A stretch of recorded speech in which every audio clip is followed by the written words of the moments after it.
Hello, everybody. How's everybody doing today? I'm here to give you a lesson in theory. Yeah, that word you all love to hear. However, learning the major scale is just so important.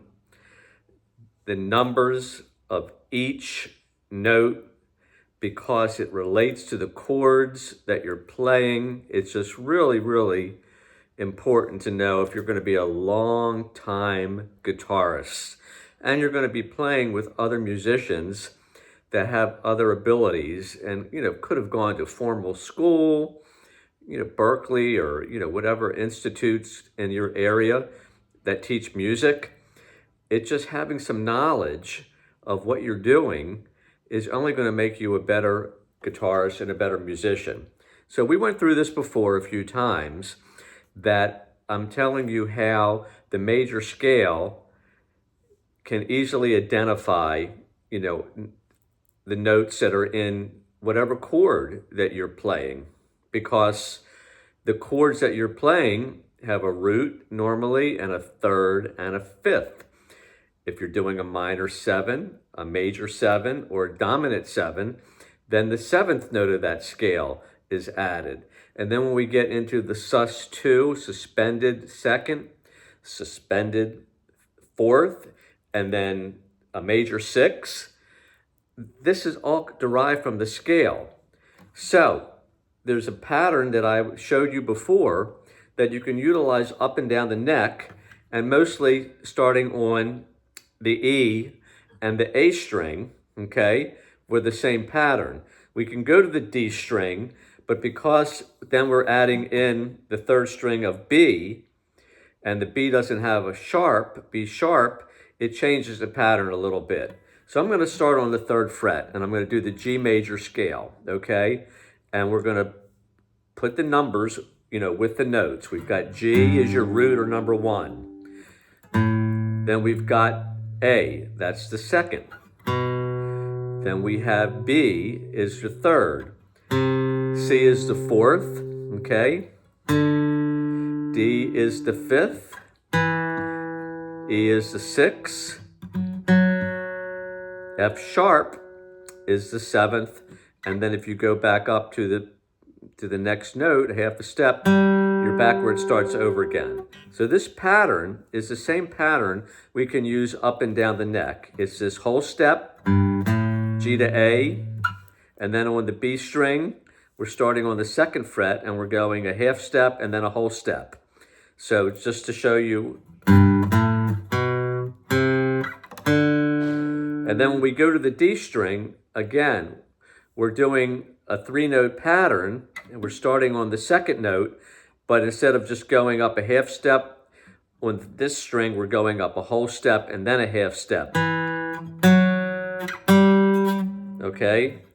So that tells you 1, 2, 3, all the way up through 7, that in the G major scale, you have F sharp is the only note that is sharp or flat. And that should sound like something you've heard before. The major scale just has that sound. Now, if we want to do the same pattern on the next string, on the A string, and starting with C, we can do the same thing. Listen to it. Now, you may already know C does not have any other altered notes or accidentals. Doesn't have a sharp, doesn't have a flat. Okay, so C is 1, D is 2, E is 3, F is 4, G is 5, A is 6, and B is 7, okay?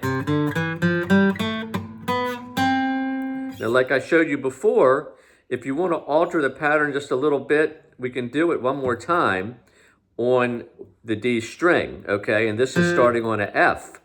So we could go F1, G2, A3, B flat 4, C5, but we can't go to that note. That's not going to work on the B string. So we have to move up the next to the next fret, okay? So that meaning that the D is the 6, the E is the 7, and there we go, back to the F.